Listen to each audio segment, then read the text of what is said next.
then my final, almost meta comment about China in general is that I believe we can have a really constructive, mutually beneficial relationship with China, even though they're doing some things that are not under our control and things that are not in our best interest. So there is a rivalry there, there is some gamesmanship, and there is a need for strategy. And I'm a firm supporter of whoever the Prime Minister and the Foreign Minister is of the day, that on all the strategic information, Andre, they make a call on when they speak, what they say, when and how. And I support those statements. I don't really support a whole lot of other people solo flighting in the media on how bad China is. My attitude deep down is that we are unlikely bedfellows. We're an awkward trade arrangement. We don't always see eye to eye.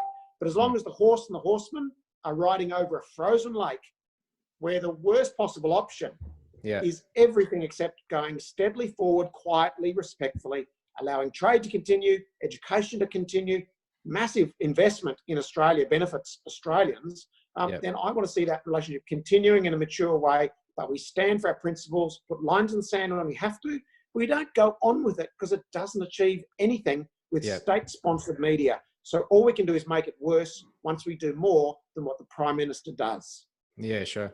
And it's tricky as well because I'm not sure how we breach that gap, because I know we can see it here in Victoria with the universities losing a lot of funds due to loss in international students. I mean, hundreds of millions of dollars. And I know China's sort of asking their students almost not to come to Australia because apparently there's been well, they've warned their students that Australians have been racist towards Chinese students, although I'm not sure that there's any evidence to support that.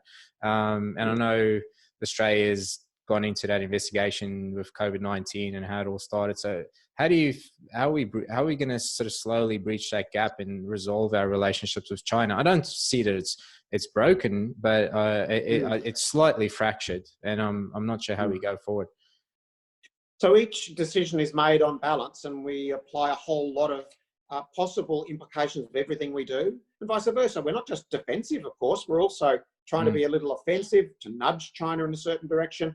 But I've made the point on national media that, hey, this is not just a bilateral communication, Andre. The whole world is watching how Australia deals with China, and China's doing what they do to us to every other country as well. We've potentially got a lot of allies here if we do it well, and China's playing a media game to frame us sometimes as being racist. I think that a lot of their middle class is going to be given the choice between a country with a mole, a country with a badger, a country with a skunk, and a country with a koala. They know where they want to study, right? Yeah, they won't go to the koala.